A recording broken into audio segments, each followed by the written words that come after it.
Yeah, my name's Mario. I have a podcast with a friend of mine named Tom called After the End of History. You can find us at hawksandsparrows.net. That's hawksandsparrows.net. And we're on Twitter at after underscore history on Twitter. You can catch all the hot takes. And Tom and I started this podcast about a year and a half ago when COVID started. We were just reading stuff about Cold War diplomatic history and stuff in IR theory, especially realism. And we started to realize that a lot of stuff we were talking about was extremely relevant to how it seemed like the United States was losing global hegemony and started to take on a whole bunch of sort of contemporary issues, and read some really important books about the coming fault lines of this kind of competition / conflict between especially Russia and China. And our last few episodes have been specifically about Russia and the Ukraine crisis. And that's basically where, why I think that is basically why you've asked me to, appear on your program, Owen. Yeah. Thank you for coming on. It was a very good timing. We were discussing, I think, about 2 weeks ago over Twitter, like to have you on and do a little conversation. And I was wondering in my head whether geopolitics was going to be really relevant for the next few years. And then what do you know? 2 weeks later, this happened. So that was it was good timing. So one of the reasons I kind of thought was good to have you on was just I think it would be good to discuss the theme of the end of history, or the end of history, as your podcast is called, in terms of geopolitics. But it would be good also to, now that we're kind of in the middle of it, maybe rather than try to, because at the moment everything is blurry, the media is going hysterical. We're not going to know what's really going on probably for another week or so. But maybe just to discuss what's been going on over in that part of the world for the past, I think since 2014 in particular, until now, and kind of how we got to where we are. So let's maybe go back to 2014. And the reason I say 2014 is because, of course, for people who don't know, that's when there was basically I don't know what to call it, a coup, some sort of regime change. I'm not sure how to exactly refer to it, but some sort of regime change, we'll say, in Ukraine, heavily influenced by NATO, to say the least, or by Western powers. A complicated situation with the East, Russian-speaking people, ethnically quite Russian. Basically, a kind of low-scale civil war started. And now it's kind of escalated. What's been going on for since 2014 there. So is that all roughly correct? I think that's all roughly correct. I would say a few things.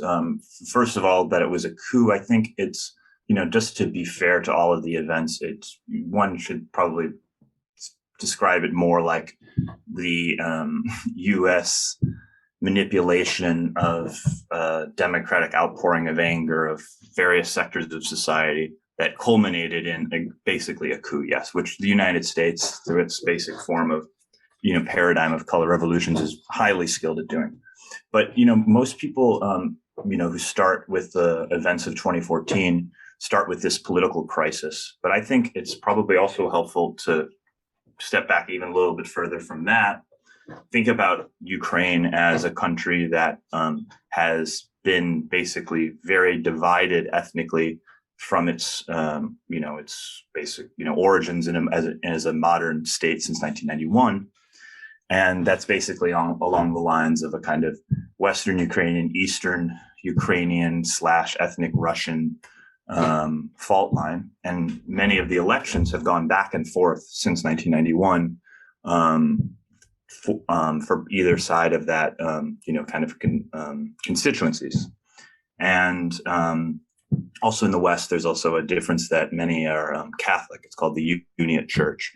So there are these various fault lines. There's the leftover of political allegiances from the Cold War, or those who are more or less sympathetic to Russia.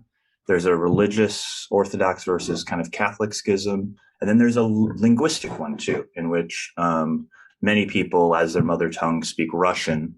And we can get to that later after describing what happened in 2014.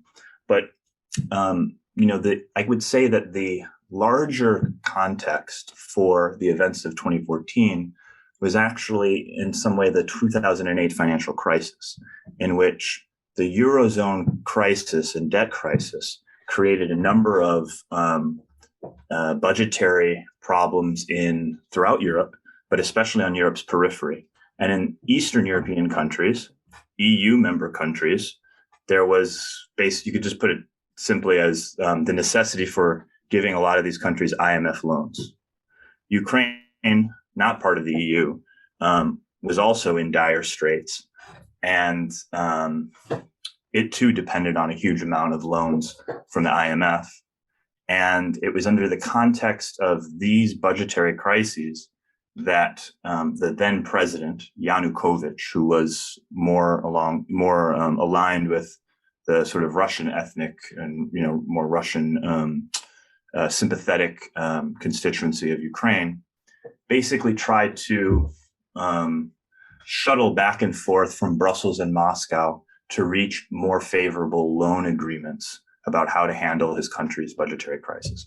Ukraine itself is a country that has been in kind of economic shambles since 1991 because it is controlled by oligarchs and is more economically dysfunctional than Russia was, you could say, probably by the late 90s.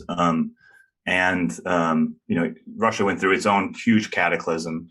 But then, you could say its economics and society are similar to what Russia was like at the early stages of Putin's rule, which is to say that the oligarchs have really kind of untrammeled control of the political process, what the political sociologists might call capture of the state by the economy instead of the other way around.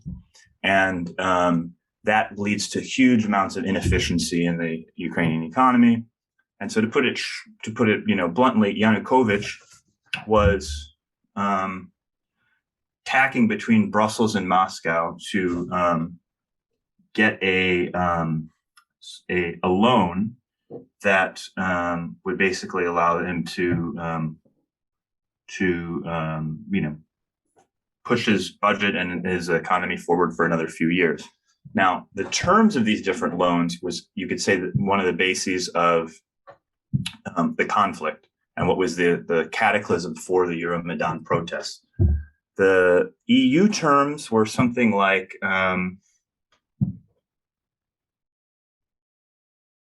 put it to you this way. The terms of the EU loan were such that more than half of the loan was going to have to cover previous debts.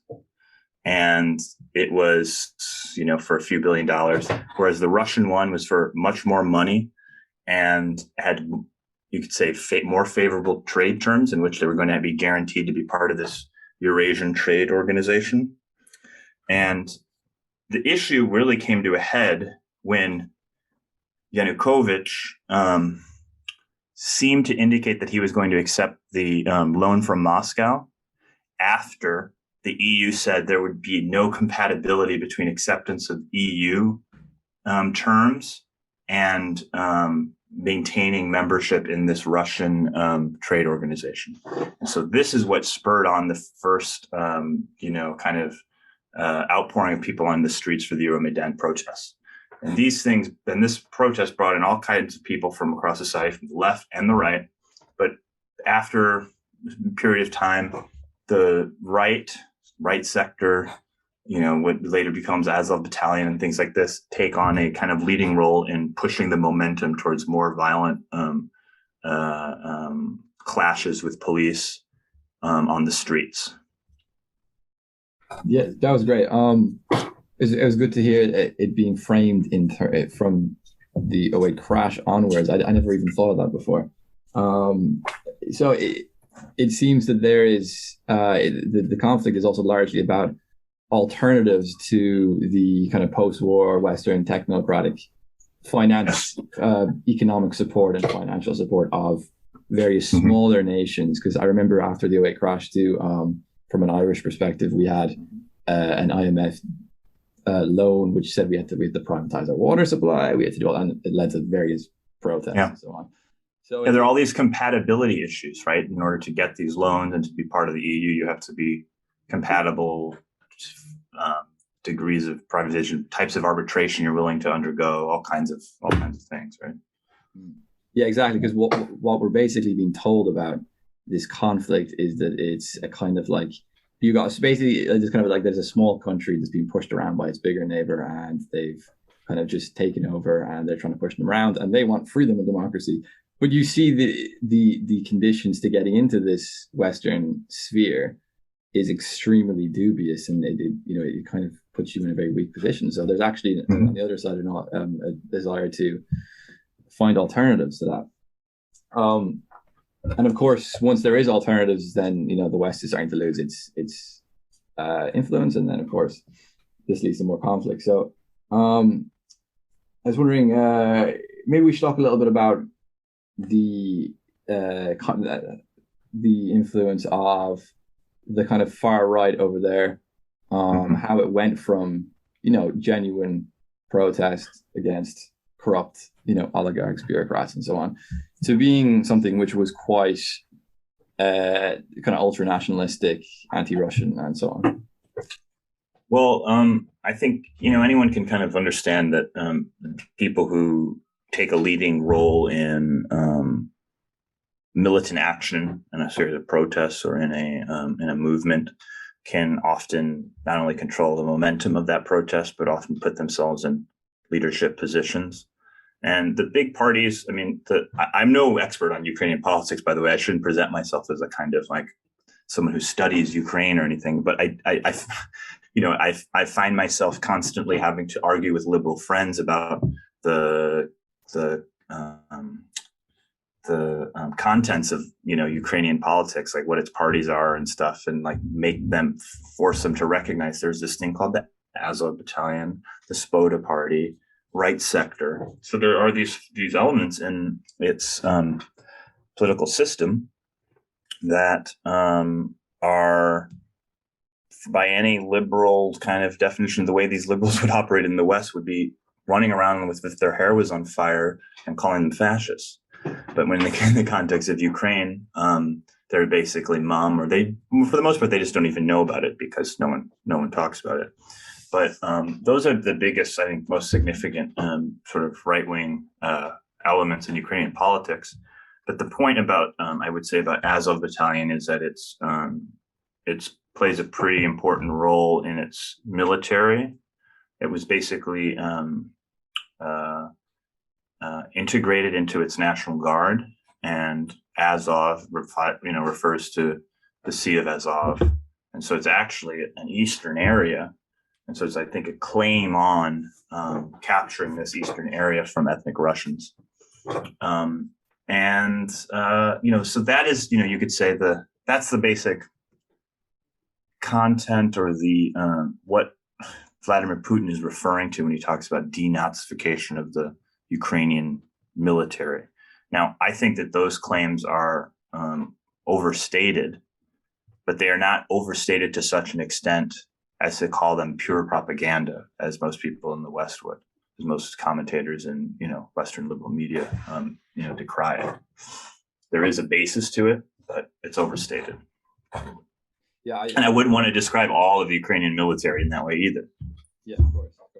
It is kind of funny just from the Western perspective to have, we've had 10 years pretty much of using the word fascist so easily and so with such, finesse every time anyone is basically anything slightly out of the, from the kind of hardline progressive technocratic, trajectory. And then all of a sudden we actually have an issue where there is legitimately some pretty, ultra nationalistic right-wing figures, and there's nothing to be said about it. So it kind of shows you. I was reading, I don't know if you know, Peter Hitchens has written some interesting stuff about Ukraine. He used to live in Russia. And it's funny. It's funny because I came from a left-wing political perspective back in the day, and now I'm agreeing more so with conservatives on foreign policy. But he was saying, that the Western perspective is it's very hypocritical when it comes to nationalism. It's kind of like no nationalism for us, but if we need nationalism abroad, we're very open to funding it and pushing it and so on. You can think of Saudi Arabia as well. I mean, that's another good example where you have this kind of, people who have a nation that by Western liberal standards would be appalling to us, but we're okay with, including them in the fold of the, about Yeah. let's get on to how much. I'm not sure if you know the specifics of this, but like how much funding and support has gone into the Ukraine. Yeah, I wish I should have looked this up before, but a ton. So there's an issue of the funding before, the consolidation of the post-Euro Maidan regime. So what comes after what? There's some interim president, and then this guy Poroshenko. Once that's stable, I would say it's around $4 billion. But even before then, through those NGOs and political organizations, I've heard something like another few $100 million were going to organizations in order to push the protest movement in a direction that was favorable to the U.S. and its interests. So a lot of money, basically, is the short answer to that question. And then since Zelensky's been president, yeah, it's probably been in itself $2 billion, and most of that's been in terms of weapons, I think. But there's also been a huge, important American kind of consul or guardianship of Ukraine's government. It's in charge of its, in truly Orwellian fashion, sort of anti-corruption, kind of consolidation or modernization of its judiciary and state structure. And so, the history of that hasn't really been written yet, but Joe Biden was involved in the beginning of that, and I think a lot of people know that there are all these. Liberals have such a hard time dealing with this because they think it's just pure tawdry right-wing propaganda to bring up this stuff. But no, it really is all true that he was meddling in the appointment of judicial officials while his son was getting paid $80,000 a month to do whatever it is that Hunter Biden does, and that's probably just a little microcosm of everything that was going on. That kind of stuff goes on all the time in places that the United States is involved in, intervening into. And so there's been it's really in a number of respects, this Ukrainian government has been a puppet regime of the United States by any kind of, designation or definition one would have of a puppet regime in any other country.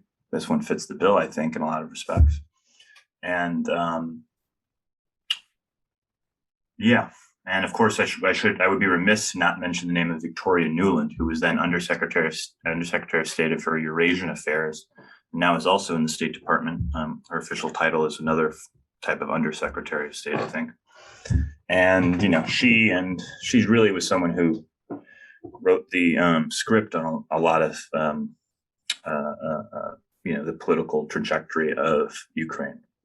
And she's a neoconservative and wife of Robert Kagan, and has been involved in a number of other American foreign policy disasters, most especially the Iraq War, as an assistant to Dick Cheney.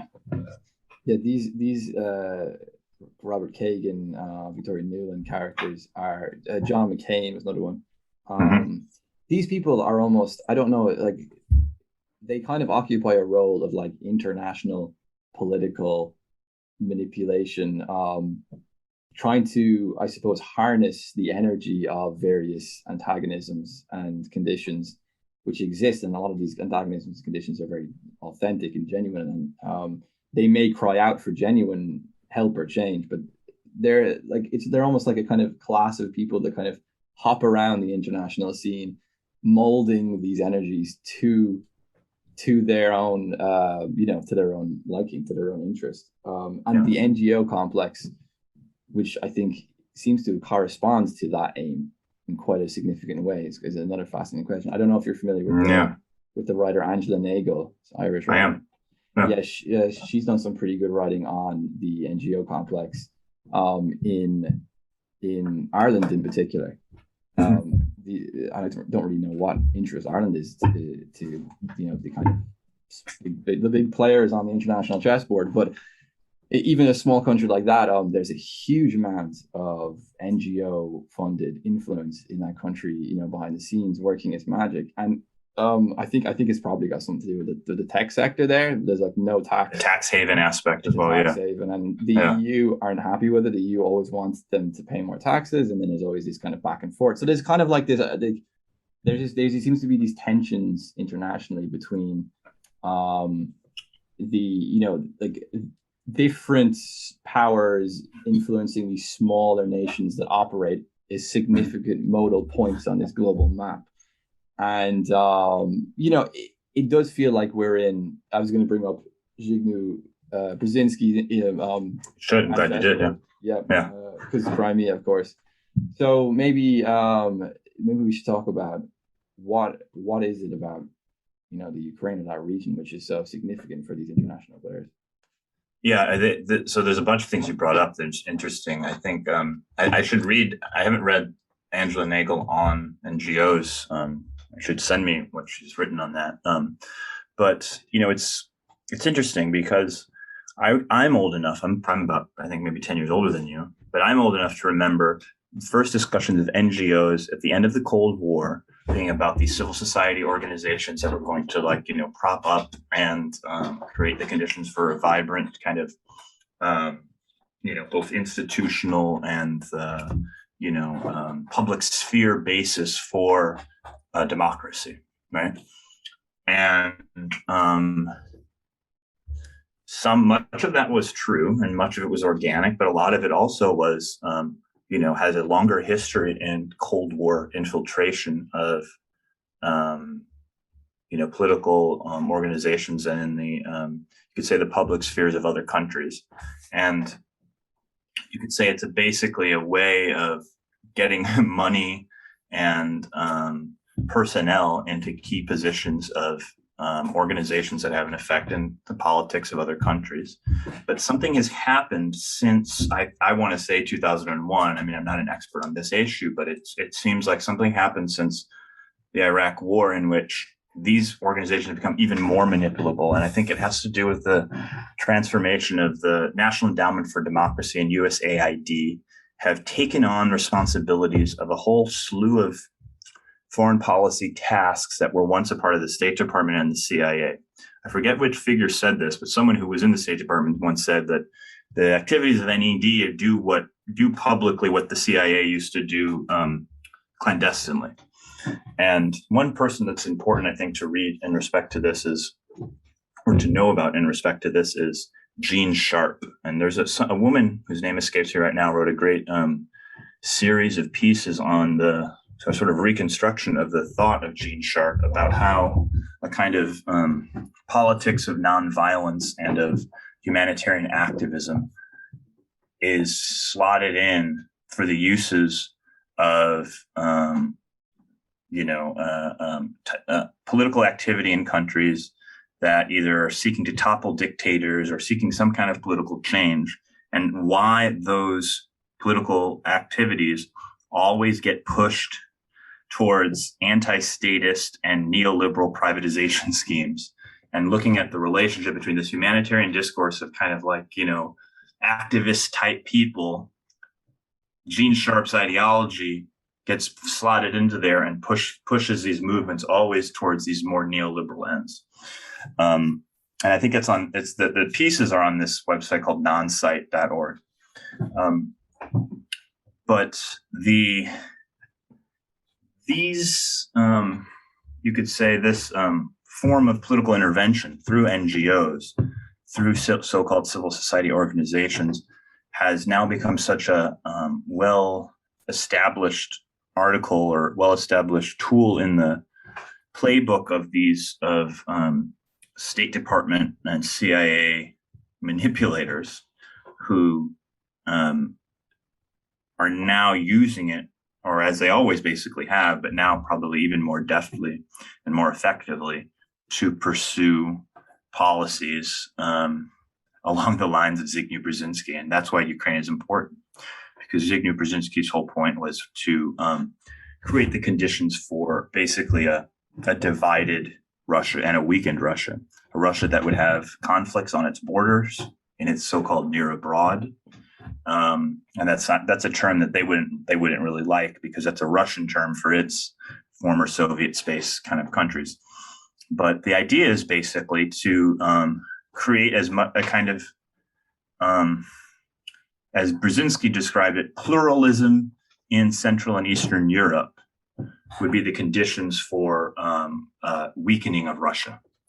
And Brzezinski is from Polish, like aristocratic Slacha family, and is basically, Russophobe to the core. No matter what the change in the Russian polity, whether it was in the Soviet Union or now, Russia, because of its landmass, size of its land, its resources, they are right to see it as a threat in a sense, because of all of its latent power, and they don't want Russia to be strong and independent. And so jamming it up with political crises on its border is the basic playbook. And that's why doing what they did in Ukraine was something that was an automatic reflex for people in the State Department. Yeah, this is great, because this is exactly the kind of thing that I think that needs to be discussed when we're trying to decipher these new ideological grounds and conditions, because we don't have the old, West versus East, communism versus capitalism anymore. That I don't think that's coming back, but we do have some new grounds for international conflict emerging, and new forms of ideology. And I think the way in which, the thing that's been interesting for me over the past few years, during COVID especially, was how this kind of technocratic liberal internationalism has corresponded and integrated kind of hyper woke ideology into its fold, despite it seeming to not really fit each other. And if you look at it on paper, you look at it in the abstract form, it doesn't really fit. And you can see you mentioned the pluralism in the east of Europe in order to kind of weaken Russia, and of course pluralism can be just another code word for disunification. You want to disunify something, and if you look at if you actually look at the real effects of a lot of the kinds of extremely hyper liberal or progressive or woke, I don't know how to describe them, even like ideologies to get exported, they seem to kind of have, I'm very interested in like psychopolitics and interested in what the kind of psychological function of certain political ideologies are. And it seems like kind of very harsh, hardline disunification seems to be one of the functions. So perhaps this did emerge out of this attempt to weaken the big Russian bear, as they call it, So will we jump into maybe that's the kind of the backstory of Ukraine done. Maybe we should jump into kind of more like the ideological territory and these kind of themes. Did you get this is something I came up with, I was thinking about recently, but did you get the impression during the past 2 years of COVID, because obviously these new international conflicts are they haven't come out of like thin air, and the people that are behind them I would imagine that the CIA and MI5 and all these big players knew that Russia was going to go into Ukraine for probably a few years. I would imagine that they. Oh, I think they would have. I think they expected them to do something in 2014. I think that was all. It's all a well-laid, hornet's nest for Russia, so that they can precipitate the exclusion of Russia from international system. They can have reasons for bringing Russia, basically taking Russia out of. Access to capital and, having all kinds of export sanctions and et cetera, and taking. And now I've even seen, I think recently, just like 10 minutes ago, I saw some tweet or something about Biden considering cutting them out of the SWIFT system, which is very serious, and will probably end up backfiring on the West. But Yeah, I think that's what the whole plot was. And I think probably they didn't expect for Russia to um, wait it out, secure relations with China, and then prepare their own form of pretty, so what, from what I can tell so far, relatively surgical kind of regime change operation in Ukraine, which is what I think we're seeing unfold. We're seeing a kind of an invasion and military intervention, which involves them not destroying infrastructure. There's still water, gas running, telephone, and internet in Ukraine, because I think they're very much trying to intervene in a way that is related specifically towards a political end for a political outcome, which is itself dangerous, because when you have your military goals tied to a political goal, you can easily find yourself in a position that Russians could easily find themselves in a position where they're going to be bogged down and have to deal with an insurgency and be occupying. But I think they really want to just do a regime change and make a show of capturing some of these really far right-wing forces in the military, and have some kind of tribunals and human rights kind of trials, and make a show of it and embarrass the West. I think that's the ultimate goal. And I don't know how well that's going to work, but I think this is to the issue of you bringing up whether the ideological fault lines are going to be.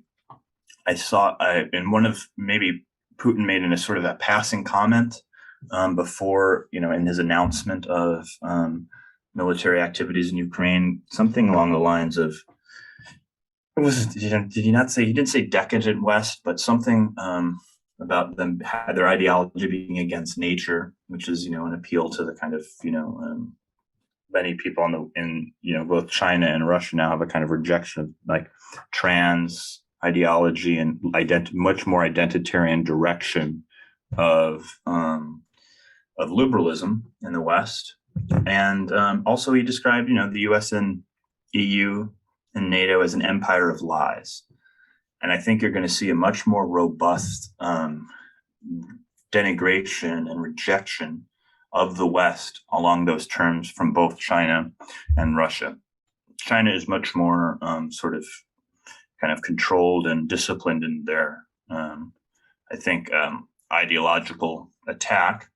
And the other fault line is going to be them, Russia and China, standing up for the democratization of international law, as opposed to demanding all states be democracies.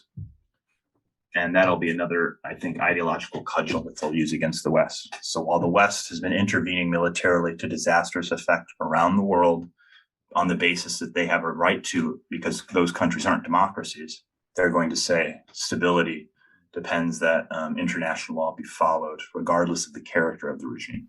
Well, this is exactly why this is so interesting, because this isn't just another, and this fits into the theme of the end of history too, because for example, a conflict in like Yemen, for example, or in another part of the world could just be seen as like another strange, far away third world country which has gotten into some sort of conflict over resources or something like that, right?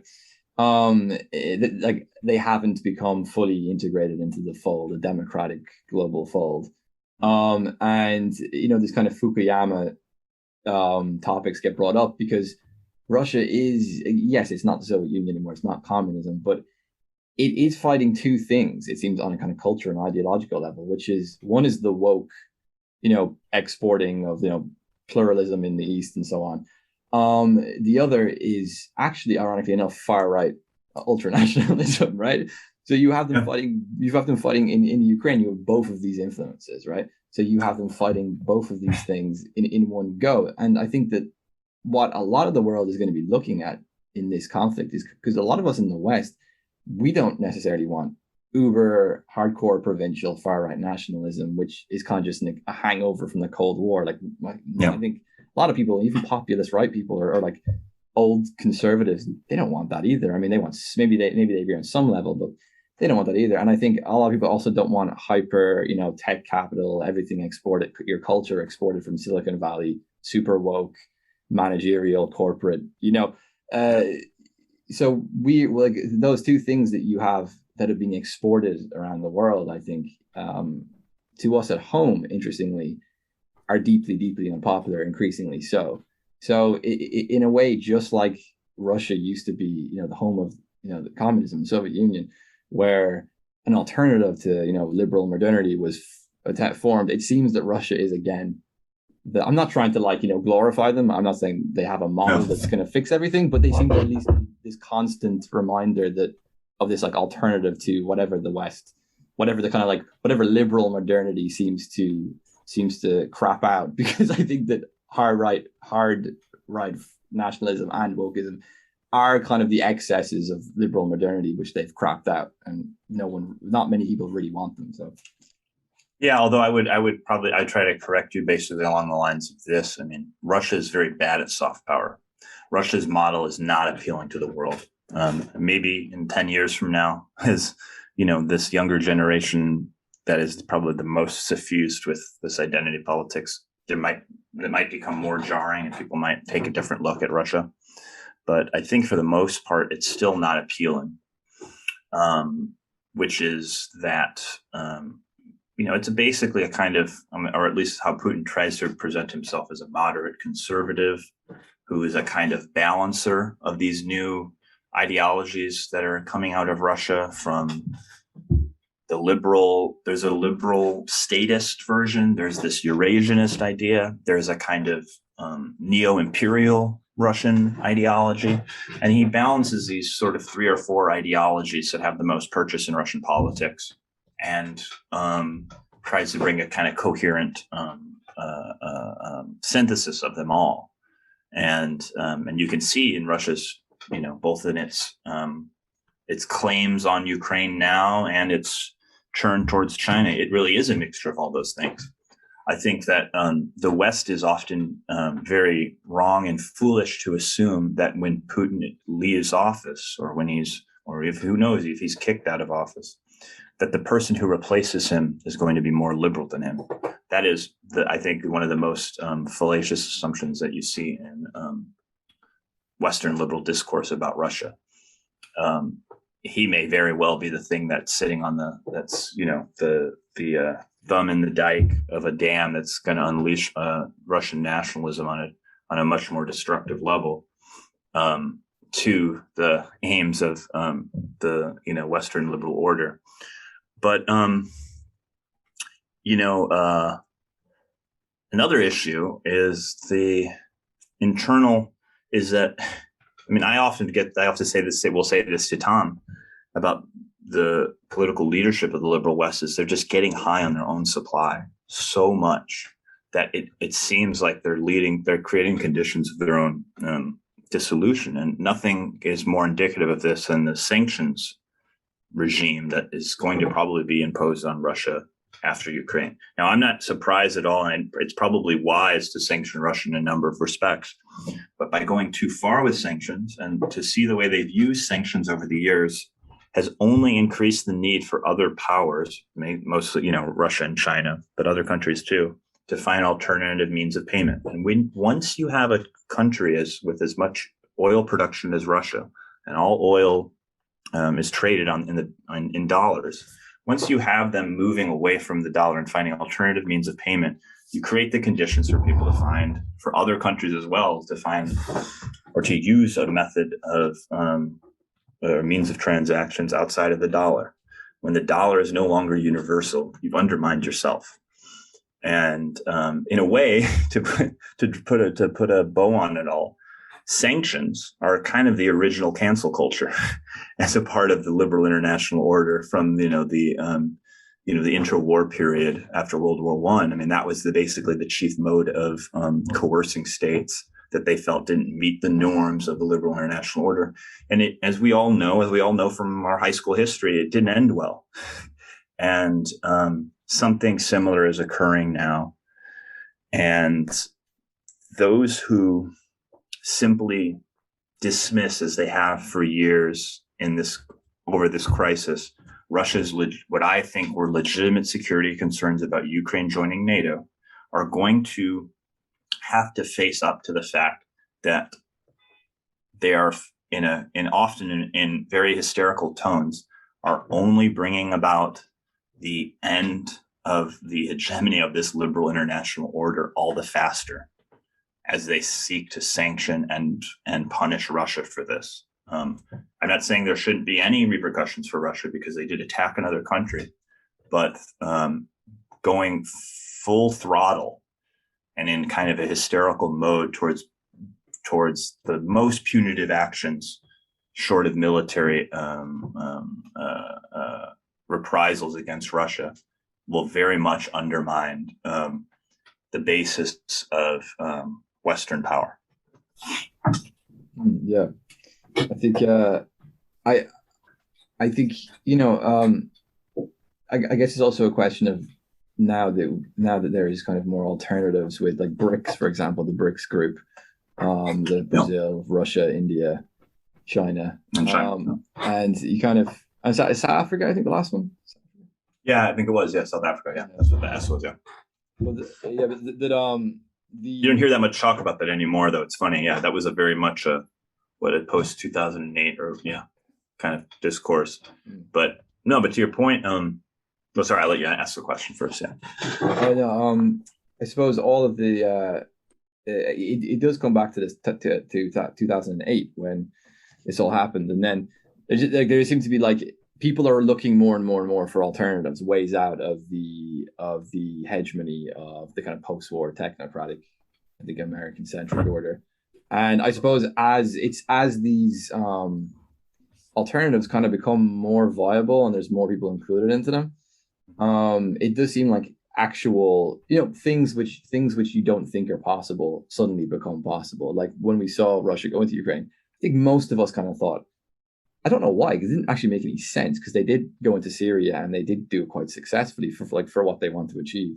So it was strange that we're all kind of shocked that this happened, but I still was shocked when I saw it. Like on some level, I was like on a rational level, I know, like, of course it makes sense, but when you actually see it happen, it happens. And I suppose the more the alternative ways of trade and international relations are set up away from the hegemony of kind of basically NATO, the more these things that we think were never going to happen are going to keep happening, Definitely.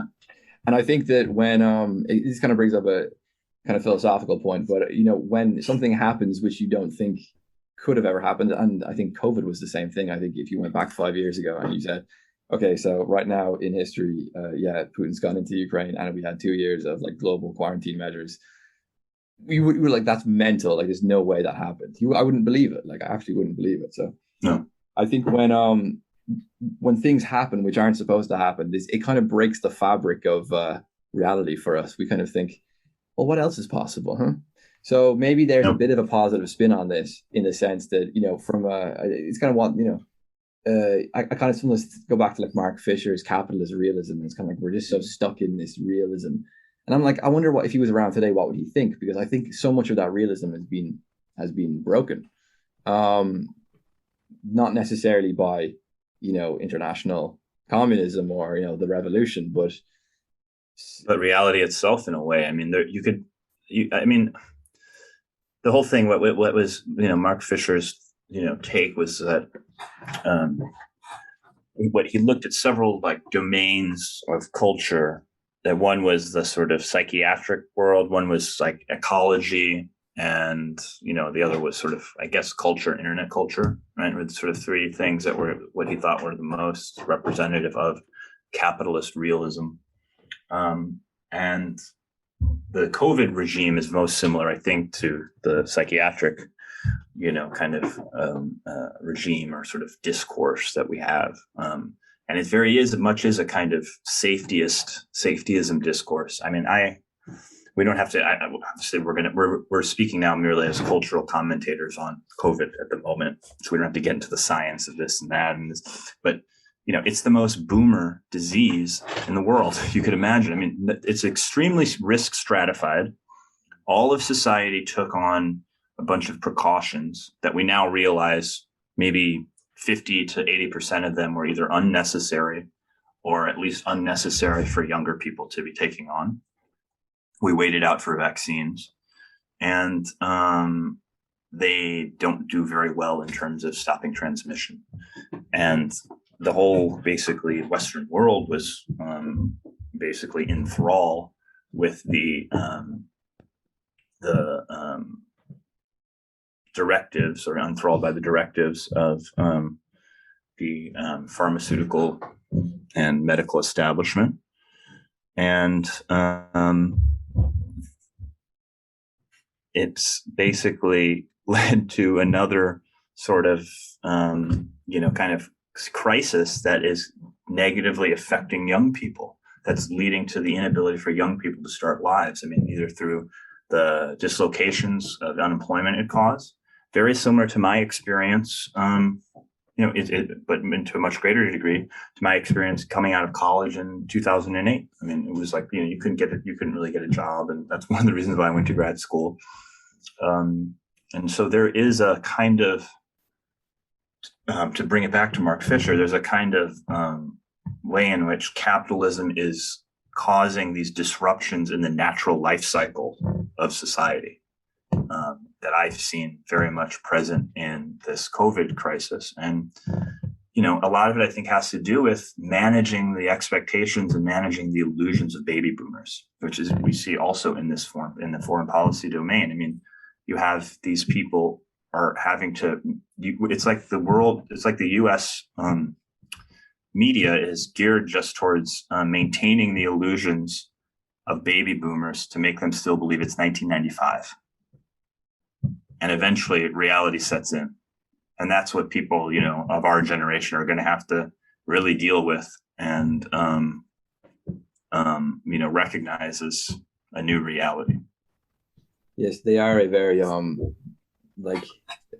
there are boomers, of course, which I admire, but as a generation, they're probably the most delusional generation that we had in modern history. Maybe maybe that's harsh, but oh well. Yeah, it's funny that we've gone kind of straight from safetyism to the war room. We've gone straight from one to the other, and I kind of think that I don't know if you got this impression from kind of the entire kind of COVIDian era, COVIDian ideology. It was very much almost like pre-war planning. Like it kind of had this kind of hyper security element to it. Like it wasn't just safetyism and kind of like nanny state safetyism, kind of bureaucratic health and safety regulations. There was also this other element to it, which is kind of this very Carl Schmitt styled friend and enemy distinctions were tuned up to 100. We were, everyone was told your neighbor's not vaccinated, if your neighbor's not wearing a mask, they are a threat to some of the post 9/11 kind of rhetoric came back, bio threat. So I don't know. And don't think for a second that's all a mistake. That's, I mean, not only in terms of the sort of civil dissension aspects or managing civil dissension in an immunological way, but also the war preparation aspect involved in all of this in terms of keeping people locked down for a year and a half and getting them attuned to media messaging and being in sort of quote unquote lockstep. I mean, that may very well be a part of the preparations being made for the near future.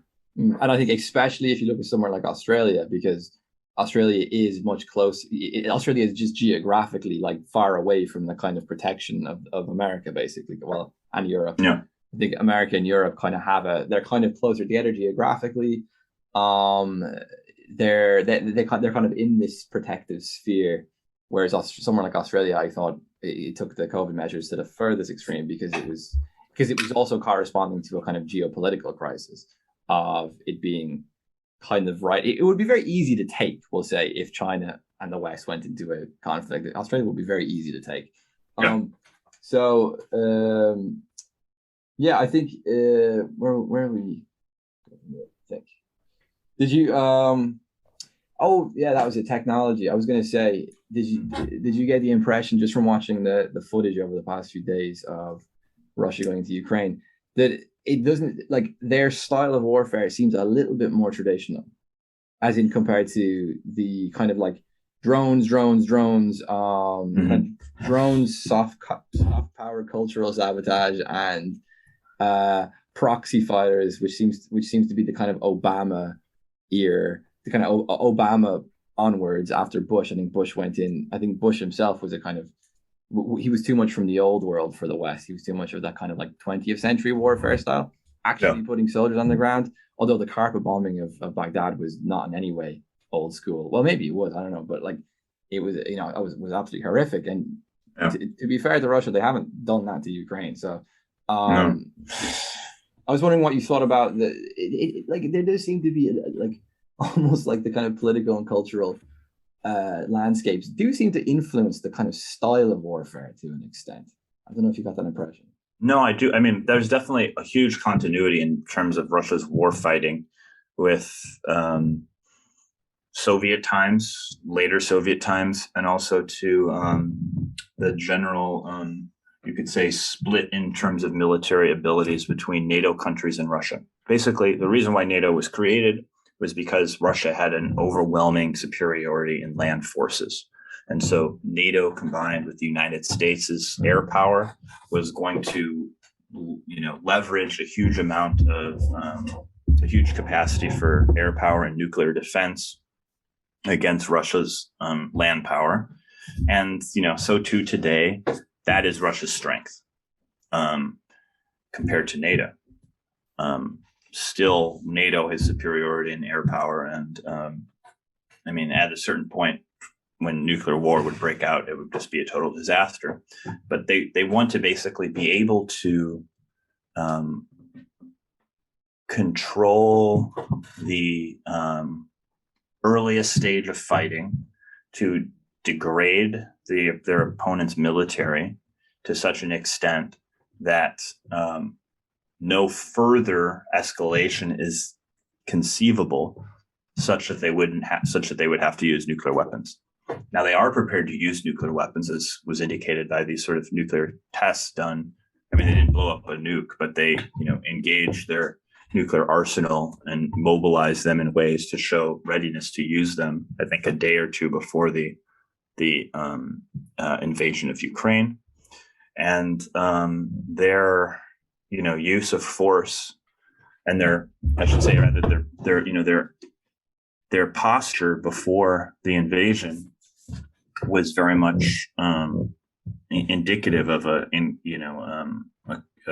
imminent invasion, but one used towards trying to compel the West and Ukraine to commit to what Russia wanted, which was a statement of Ukraine's neutrality and kind of renegotiation of some of the security arrangements of NATO. Having not attained that, they had to go forward. So, which is one of the reasons why I was not so surprised about the invasion. Tom will probably tell you otherwise, because he and I send text messages back and forth several times a day. So I was all over the place for some days, but I was definitely not like a lot of other left-wing people who were mocking the U.S. intelligence, saying attack is imminent, attack is imminent. My thought was, he's going to have to attack because he's leveraged all these forces. They've been building up all the way since spring of 2021. And in December or in early January, he brought these draft treaties as the basis of a renegotiation. So just by upping the ante so much, I knew there was no kind of drawing back. And it's hard to, I'm so concerned with ever being wrong that I often censor myself, but a lot of things we're gonna see how Russia fought this war.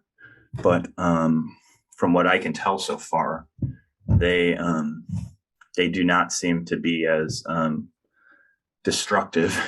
I think it's pretty clear they're not in any way as destructive as the United States was in its invasion of Iraq and its pursuit of regime change. No, like its invasion of Iraq is horrifically destructive.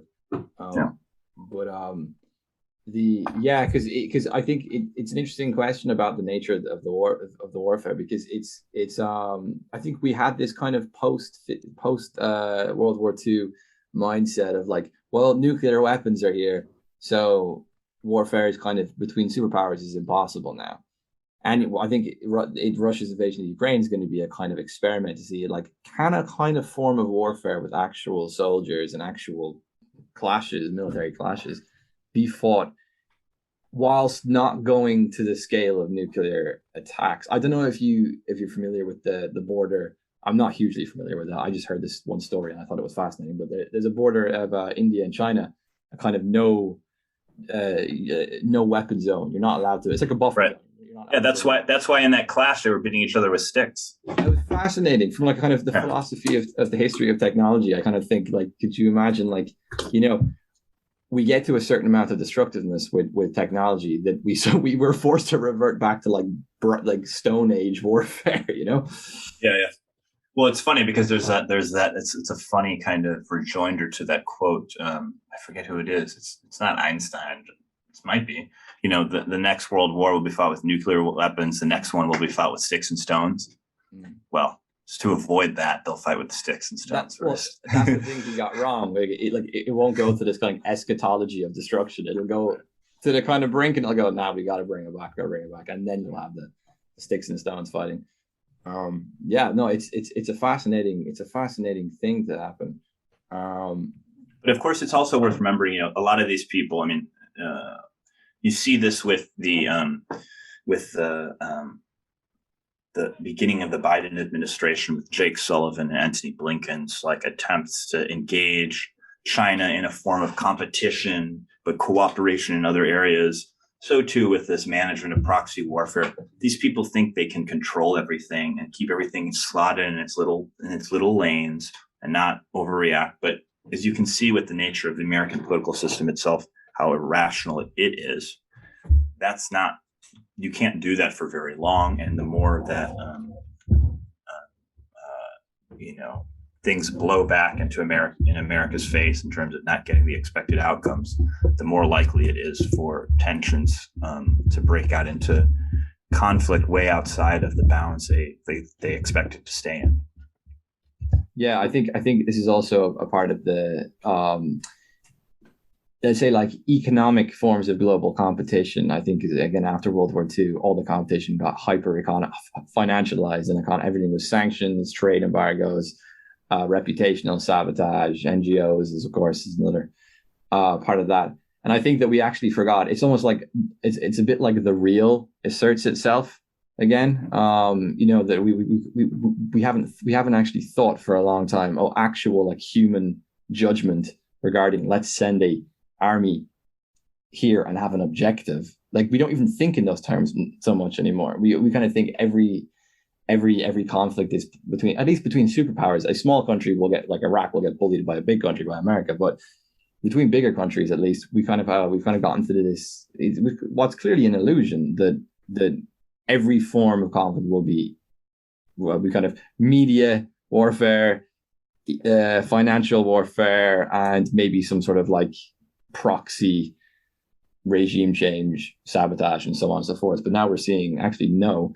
So I wonder, are we going to enter an era where the kind of martial, I suppose the martial, not necessarily the martial ethos, I'm not going to go that far, but I don't know, I have to say where the kind of militaristic potential of human beings is going to kind of reassert itself. Yeah, I think so. I mean, I think we're entering an age in which technology is such a preponderant aspect of warfare that it will not take the types of, you know, militarism and, you know, kind of cult of the body, to use a cultural studies type term for it, that we saw in a previous era. But you will see you will see definitely in the context of this sort of information war, the expression of that sort of primordial enmity that is part of war. And you'll see the Russophobia will be off the charts in the coming period. There will be much greater, you know, sort of fear and suspicion of Chinese nationals and Russian nationals. I think in Britain they were talking about kicking out all Russian people. I think that was in the news recently. Correct me if I'm wrong. Yeah, I think so. I don't know. Like I barely get the news here. I just get like, okay. So, you know, reports. That's, you know, I saw, you know, when I remember seeing all that kind of stuff about, you know, in the reaction to 9/11, we're going to see a lot of that sort of stuff. And Yeah, I think The yeah. I was gonna, I think the other kind of illusion that this is gonna this the kind of bubble this is gonna burst is that we thought the technology would basically evolve us a mixture between commercial and just plain old technology would evolve us out of our aggressive conflict prone Exactly. nature and so on and so forth. I think that we're going to see like that's not the case. No, the aggression is still latent in the system itself. It's in the technological system, in the apparatus. I mean, there's some great work. You know, I think Marcuse has a great essay on this. I think he's a little bit out of favor now because of the excesses of the identitarian left, but he was also great great stuff on fascism and technology. The will for mastery that's inherent in technology has a whole bunch of aggressive impulses imbued within it. And you just watch any 12-year-old just hammer away at that A button on a remote control while they're playing, Call of Duty or something like that. I mean, you can see that there is a culture and a destructive drive that can remain within technology. And I think the danger with technology is that it atrophies the need to channel or discipline that destructive drive. Because if you just click buttons and you can have the godlike powers, you sort of lose touch with the reality of the drive itself. It becomes totally abstract and it becomes all powerful. I think, it's funny because I was talking to someone recently who started doing Brazilian jiu-jitsu and I do a little bit of this kind of stuff. I'm not very good. Like I'm not like an expert or anything, but I do a little bit. But you notice when you do it, like you kind of deal with that kind of primordial impulse of combat in a very healthy way, which you kind of learn your limit and you Absolutely. learn like it's not just that you become more confident because you're more powerful. You also become less insecure about yourself because you realize I'm not a god. I can't just break someone's neck like this. Yeah. You know what I mean? Like I would have to put a lot of effort into it. So you feel kind of less nervous about your own destructive impulse, and you start to value that impulse a bit more on a kind of healthier level. And I think that might be something that needs to come back in to kind of cultural conversation as well. I think Yeah. I think like the safetyism of COVID is very much driven by this idea of like, oh my God, if I'm even around somebody for like a minute, they're going to die. Yeah. Spontaneously combust. Yeah. I think it's important. I mean, I like that you brought it back to, kind of, more traditional, type of bodily danger that comes from combat and practicing it. You could put it this way: with the advent of risk transfer warfare, which is, what air power is, what the use of drones is, it creates such a distance between the user, the executor of violence, and those who receive it, that a lot of martial virtues are lost. So mercy, courage, all that are part of a tradition in the West of thinking about what is the right conduct in war, what is just conduct in war, can easily be lost, no matter how many types of bureaucratic rules and regulations you have in the use of drone warfare. There still is the need to put oneself in danger in order to exercise the martial virtue. And that is very much going to be lost, I think. And once all of these systems, which involve a kind of, are under the auspices of a kind of global policing regime, get to the point where they might become,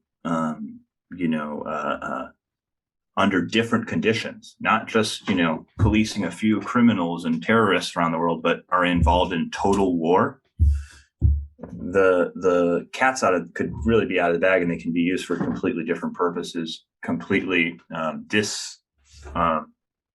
disarticulated from the supposedly sort of humane controls that were thought to be their source and their origin. Yeah, I think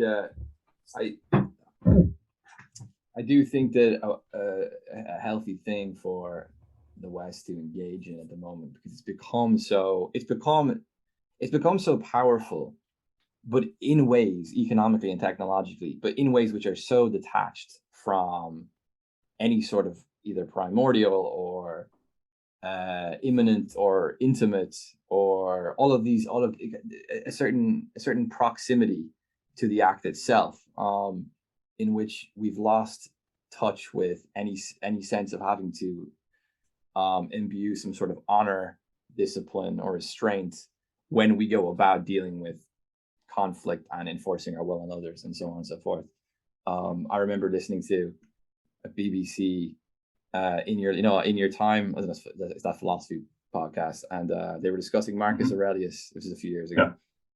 And I probably listened to the same one. I listen to that all the time. Yeah. And like I've been meaning to read Marcus Aurelius Meditations. I haven't opened it yet, but the very first comment somebody made, of course, is they're probably a boomer. They're probably just like a liberal internationalist boomer, and they said, this is the greatest piece of propaganda for power the world's ever known. And I kind of thought like this super cynical attitude of obviously Marcus Aurelius was, a conqueror, he was an emperor, but trying to I don't know, embody that power with some sort of ethic and virtue and so on, and kind of self-mastery and self-discipline, is obviously seen as, by us moderns, is extremely cynical, it's extremely stupid. It's just a power grab. It's just propaganda. It's self-delusion, a justification for more aggression and so on. I kind of feel like there's something might be in the air where there's gonna be a kind of ideological shift, especially among younger people, where we're gonna have to rethink that. We're gonna have to actually start trying to bestow virtue or bestow some sort of sense of honor or loyalty or something onto these more primordial human drives and so on.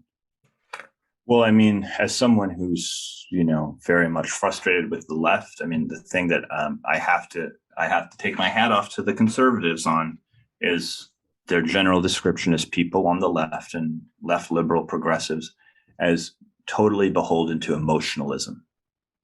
And we've seen that through the context of Me Too, through their relationship to COVID, and now we're going to see it in another form in relationship to, the war with Russia, the tendency to engage in the hysterics discourse, to jump off the deep end and kind of go towards and to treat one's political enemies in the sort of most escalatory kind of vituperative language, using calling everyone a fascist, is something that it wasn't, I don't know if it was entirely like a major change to me, but it intensified since Donald Trump's election, basically. And I think a lot of people are realizing that, that some form of, reactivation of aspects of that classical political dialogue, or that classical political discourse about, I mean, to put it frankly, there's a discourse about manliness, right, which is tied to this idea of sobriety, of moderation, not just in the culture of the body and what we put in our bodies and stuff like that, and what we eat or what we consume, but what thoughts we allow ourselves to have. And that is something that I think we can agree has been lost in the West. And I think that people on the left need to stop letting conservatives and the right monopolize that discourse. And if anything, learn from with the contributions of people on the right.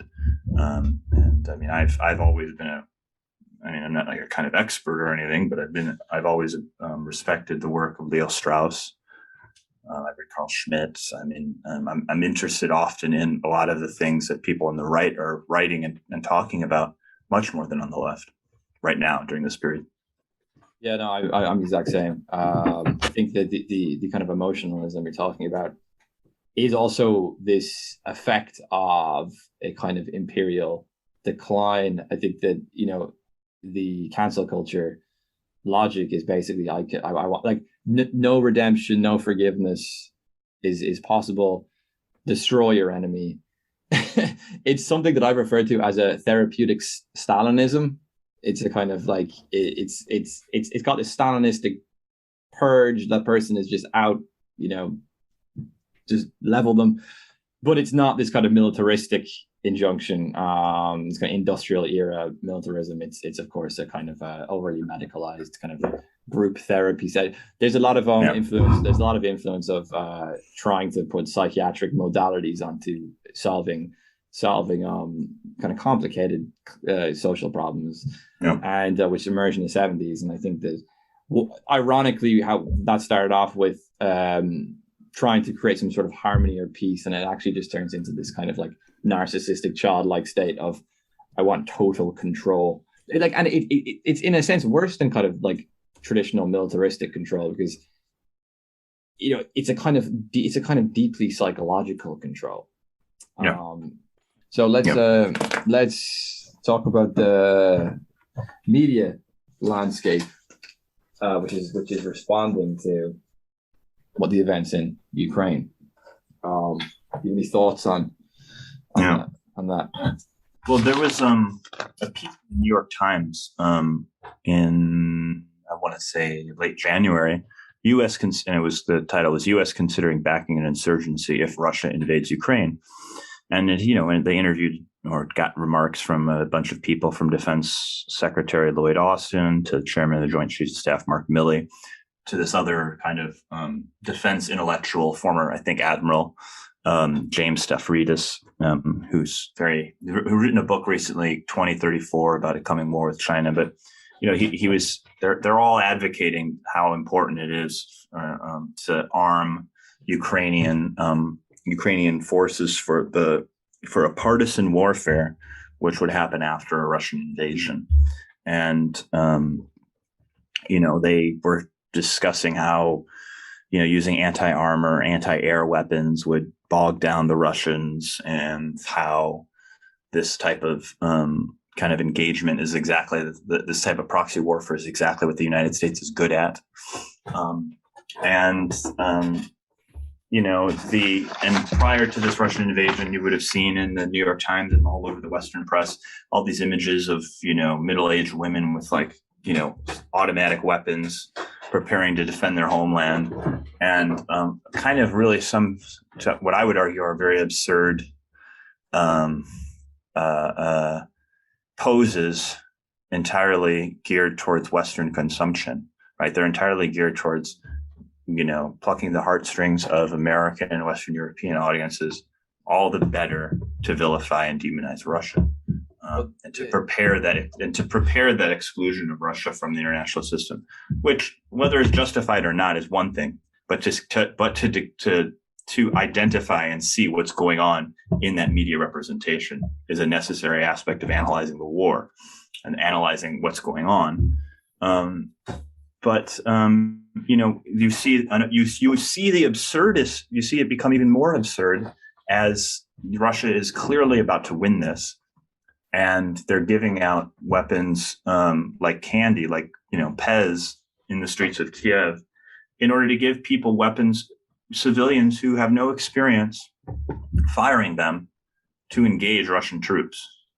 This is a very dangerous and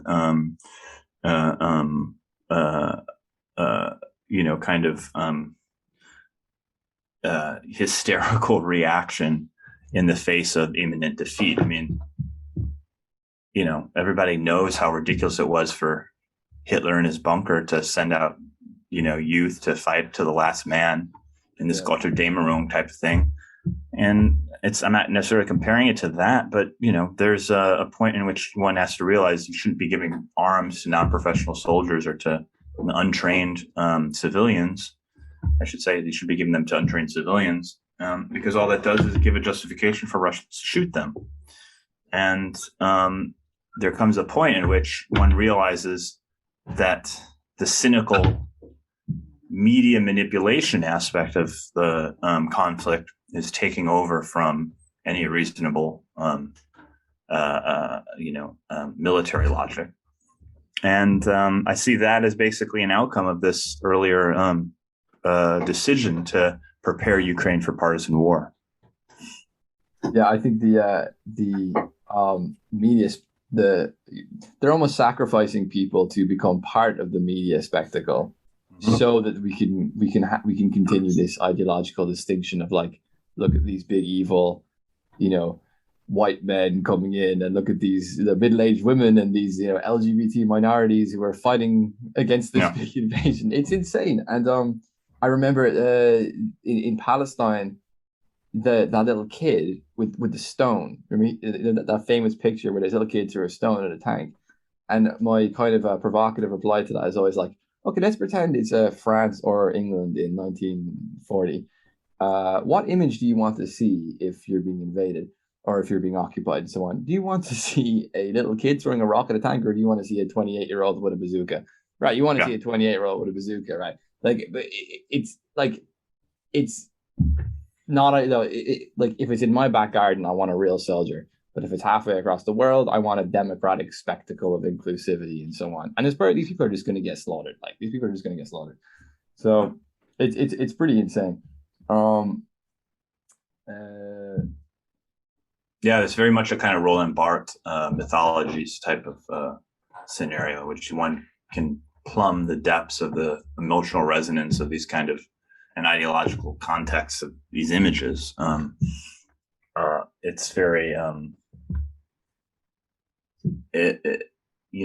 people cheer, and what's also lamentable, and I think one should take note of, are all of the people cheering it on from the safety of their homes, like the types of people, the types of foreign policy intellectuals and politicians who are saluting, handing out AK-47s as the Russian troops are about to, capture Kiev without a problem to civilians, to untrained civilians. Mark those people, because those people are dangerous. People who salute that sort of stuff. Yeah, I think they know that these people are going to get killed, but they want them to get killed so that they can say, okay, look what Russia's doing. So therefore, now we can bring in the big guns, like Yep. the actual air, the actual air force and so on. Yeah, it's pretty warped, but it's strange. It's almost kind of like a kind of like libidinal element to it, where you think about the nature of the Western mind when it's. I always think when it comes to war propaganda, what we're ultimately doing on a kind of base level is we're trying to unify. It's a kind of very very Zizekian point. We're trying to unify a multiplicity of antagonisms and anxieties and fears, and we're trying to direct them in one direction. And I think that this is actually what, the US, not just the US, but the West in general, especially the US, I think with people like Walter Lippmann and Edward Bernays. Obviously, Bernays was Freud's nephew, and I mean, he studied Freud. I'm not saying he understood Freud very well, but he was engaging in some sort of, he knew the cliff notes. Yeah. He knew the cliff notes. He was engaging in some sort of modern psychology in reference to both marketing and advertising, but also to propaganda, like especially wartime propaganda, World War One in particular. And what these people are very good at doing, I think we're talking about the NGO complex and the cultural kind of antagonisms which are set up, and the taking advantage of the conditions of protest and of struggle and so on, and maneuvering them into a way which is within our interests. I think what we're doing is we're harnessing a multiplicity of fears and anxieties and putting it in a certain direction. And it's peculiar that the only way, and I suppose this might come back to the fact that the West has posited its justification as being like world police force saving democracy for 100 years now, that the only way we can engage with kind of like enforcing ourselves abroad is by doing this kind of democratic ritual of like look at these women and children and minorities and LGBT. Look at basically these totally kind of like symbolically castrated figures who we're trying to arm. It's kind of impossible for them to just say, no, look, it's in our interest to have our side win here, so we're going to give a bunch of like well-trained soldiers weapons, right? Which is exactly what they're actually doing with the far right militias. These are all a bunch of relatively well-trained militias. These aren't like super inclusive safe spaces, right? No. Well, I mean, I think that we bring up the way that propaganda works is indeed in this method of quilting together a bunch of, you could say antagonisms, but more to the point, they are these sort of grating, anxious feelings that we have, and then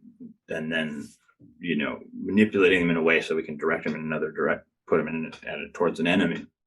It's kind of been very well prepared by our experience through COVID. I mean, this whole the anxious anxiety that's been part of the political field for a while. But it's also worth referencing or recognizing that within the Anglo-American world of war propaganda, they are very well practiced in this. I mean, the British in World War One, it was all about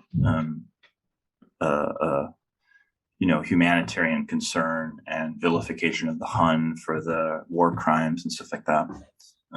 Some of them, of course, were true, but not all of them. And it was always about the big campaign was about German war crimes in Belgium, and the Americans. It's important to recognize that it's a long tradition within the liberal establishment to be very well integrated and ingrained in that propaganda campaign. It was under the Woodrow Wilson presidency that this Creel Commission of propagandists was set up to basically streamline the war effort and to vilify all those who were against it. I mean, it's interesting to note that in World War One, there was a much more vicious anti-German reaction in America than during World War Two, than against Nazis, and there was hardly any repression of German Americans during World War II, but in World War One, it was very significant. And so the Western world is, been doing this for a century, and using radio, television, now social media, to great effect in order to focus the public's attention in a particular way during times of war. I think I will say this though, that the change which has happened in recent times compared to, for example, 100 years ago. I think 100 years ago there was propagandists and people whose role it was basically to harness this energy towards a war effort, who were perhaps they were never totally outside of their own tricks, but I think they had a bit more of a rational distance from their own tricks. There was a kind of a sense of this propaganda is for the common people to get them online, but the elites we really know what's going on, and it's not really for us, it's for them. Where I think the difference is today, the media landscape or something has transformed in a sense where I no longer think that people creating the propaganda have any rational distance from their own propaganda. They're completely a part of it. They're completely with it. You can see this with just turn on any newscast, as during Trump, for example. Turn on any newscast.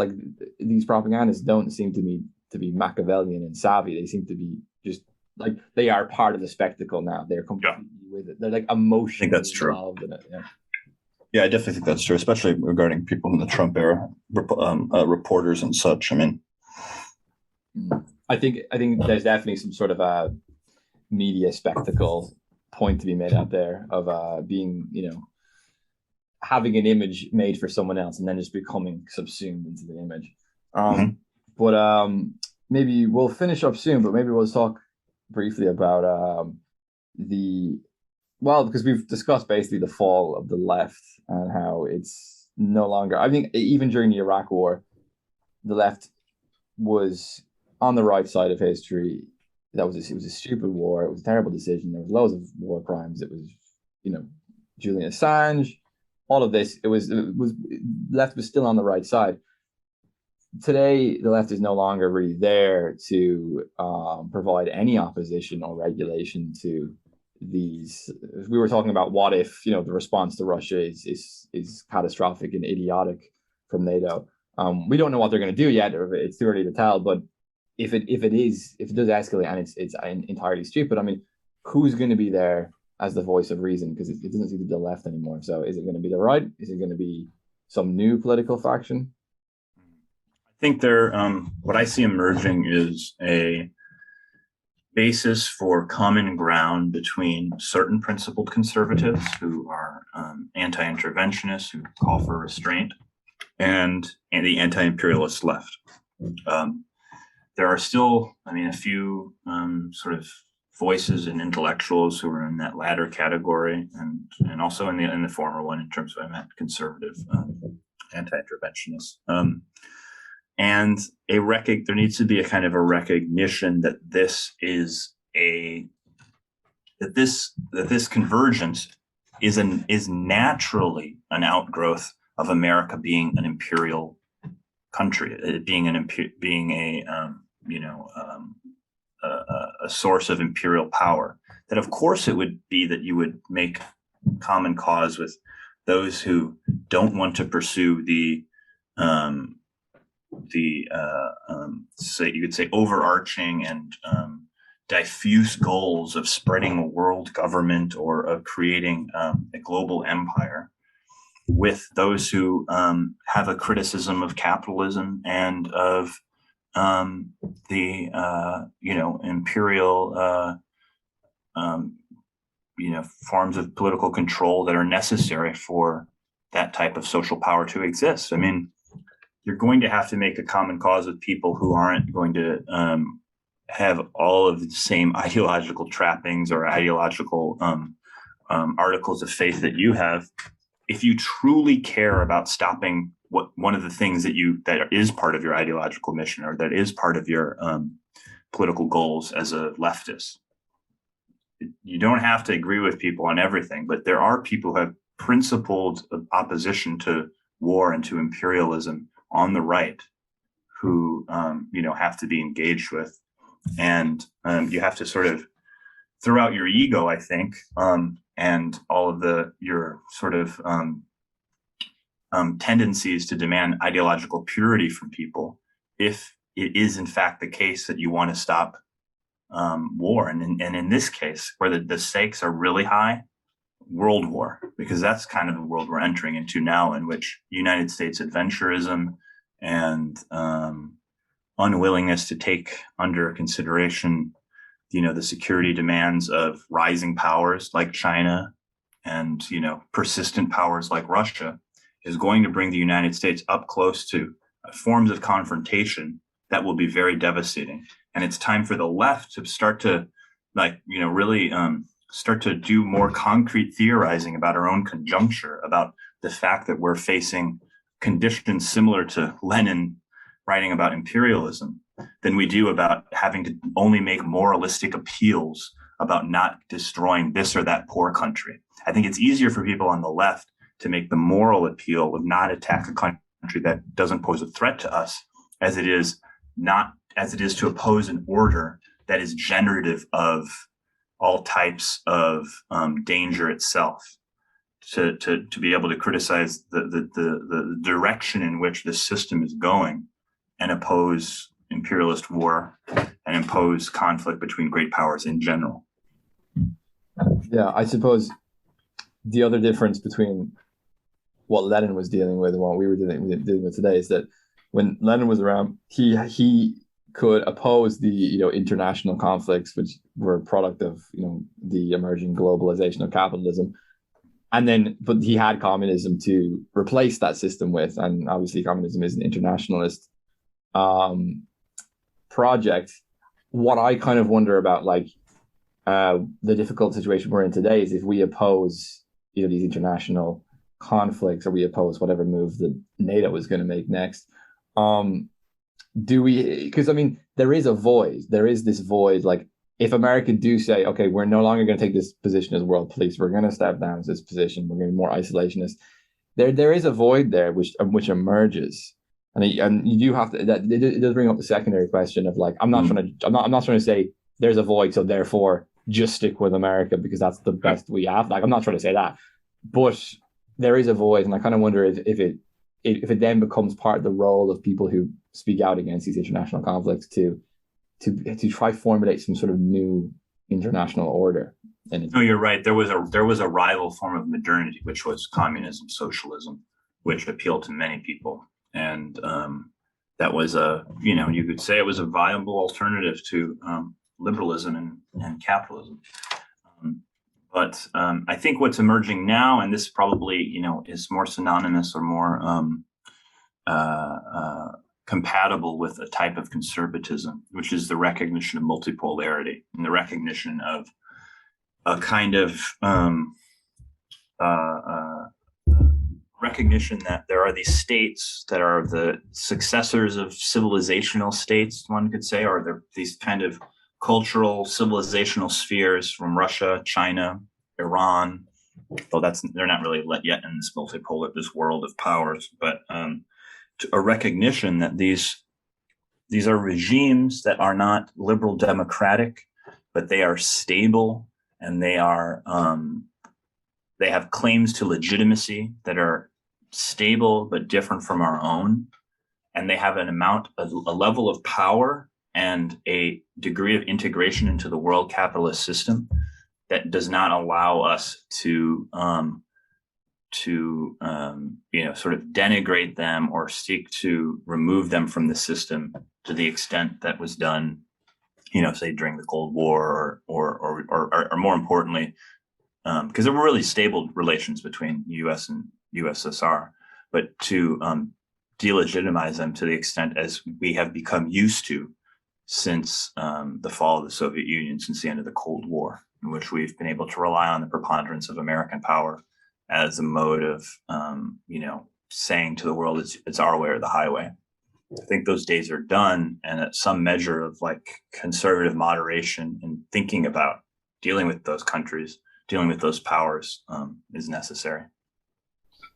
Yeah.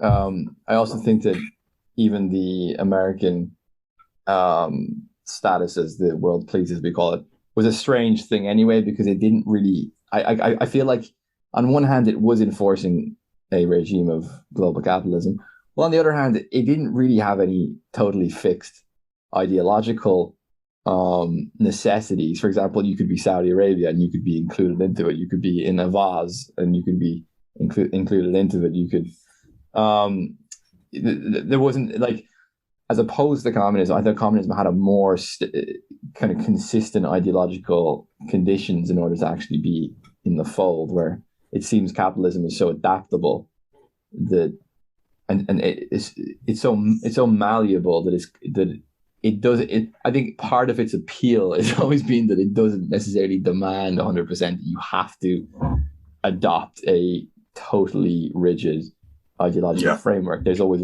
wiggle room, you know. There is always wiggle room, but whenever the U.S. gets into a conflict with someone, it's going to take the ideological form of them being a liberal democracy or not. Oh yeah, there are plenty of places. Yeah, you don't have to. Yeah, but yeah. Fantastic. All right. Well, no, it's been a great conversation, and very very good timing, and very necessary to go through all these different moving parts in a time like this. Do you want to plug anything before we finish up? No, I'll just do one. You can find myself and Tom at After the End of History on Spotify and Apple Podcasts, and we have a website, hawksandsparrows.net. We look forward to people listening to us. Cheers. Thanks.